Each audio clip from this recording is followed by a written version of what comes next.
Bhaskar astrology classes में आपका स्वागत है। साथियों, इस श्रृंखला में हम बात कर रहे हैं सप्तमेश अपने भाव से द्वादश यानी कि छठे भाव में बैठा हो तो उसके क्या परिणाम होंगे।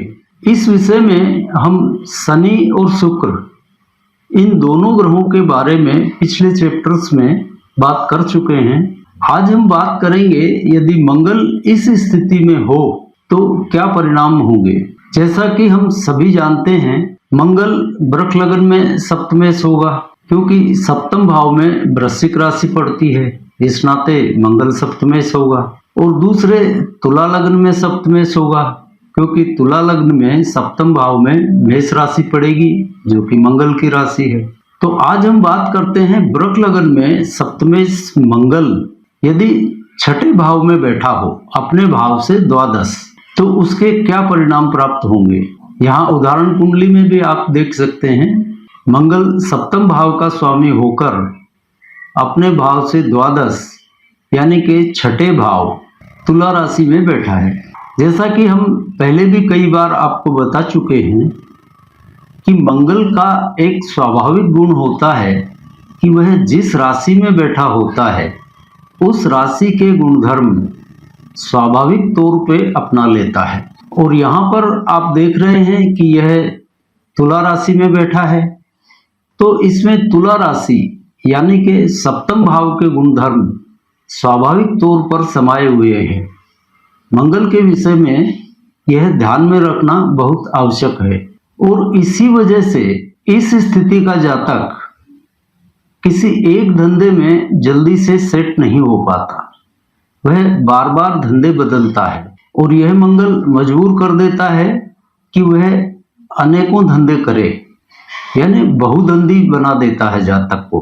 यानी कभी यह धंधा करेगा कभी वह धंधा करेगा, इस तरह से उसके धंधों में परिवर्तन होता रहता है।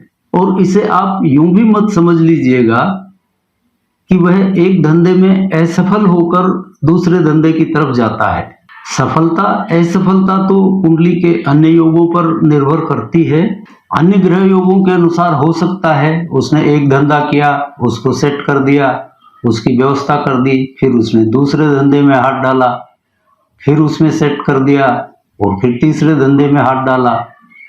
लेकिन यह कुल कहने का मतलब यह है कि यह बहुधंधी होता है और कुंडली के अन्य ग्रह योग कमजोर हों तो फिर असफल होकर भी किसी दूसरे धंधे की तरफ आजीविका हेतु जा सकता है।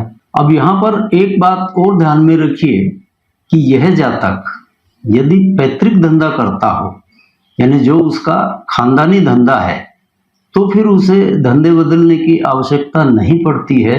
वह अपने पैतृक धंधे में टिका रहता है और न केवल टिका ही रहता है बल्कि उसमें सफल भी होता है।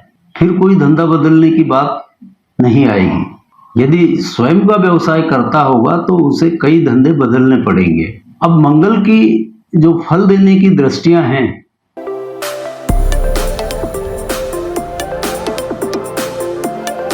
चतुर्थ सप्तम और अष्टम, तो इसमें चतुर्थ और सप्तम दृष्टि का सार भी अष्टम दृष्टि में समाया रहता है। इसलिए कुल मिलाकर मंगल को देखते समय उसकी अष्टम दृष्टि का प्रभाव देख लेना बहुत जरूरी होता है, फिर आप सही रिजल्ट पे पहुंचेंगे। यानी जो भी अंतिम रिजल्ट है वह यह आठवीं दृष्टि ही तय करती है। अब यहाँ हम देख रहे हैं कि मंगल की अष्टम दृष्टि लग्न भाव पर पड़ रही है और लग्न भाव में पड़ रही है वृष राशि। अब यहाँ पर मंगल अष्टम दृष्टि से लग्न को डीएक्टिवेट कर रहा है और लग्न में वृष राशि है। वृष राशि यानी द्वितीय भाव, धन, कुटुंब, परिवार, वाणी। अब यहाँ पर लग्न नष्ट होने का मतलब है कि इसका व्यक्तित्व खराब होना और उसका कारण बनेगा इसका धन और परिवार और कुछ कुछ इसकी वाणी भी। इसके मान सम्मान को जब भी ठेस लगेगी तो उसमें कारण धन बनेगा या इसका परिवार बनेगा या इसकी जबान का रस।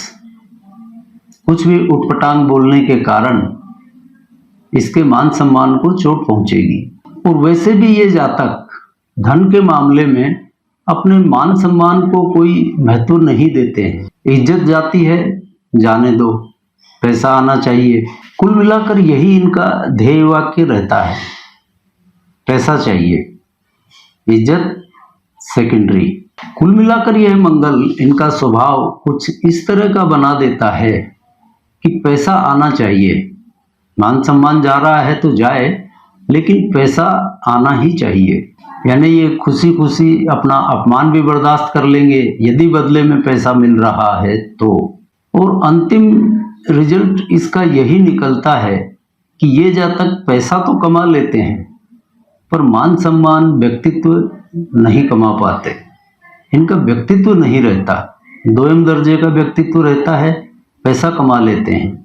अब जीवन साथी के मामले में देखा जाए तो इन जातकों में काम का प्रभाव कुछ अधिक ही रहता है। इस वजह से ये जीवन साथी से भी दबकर रहते हैं, उसकी हर बात मानते हैं।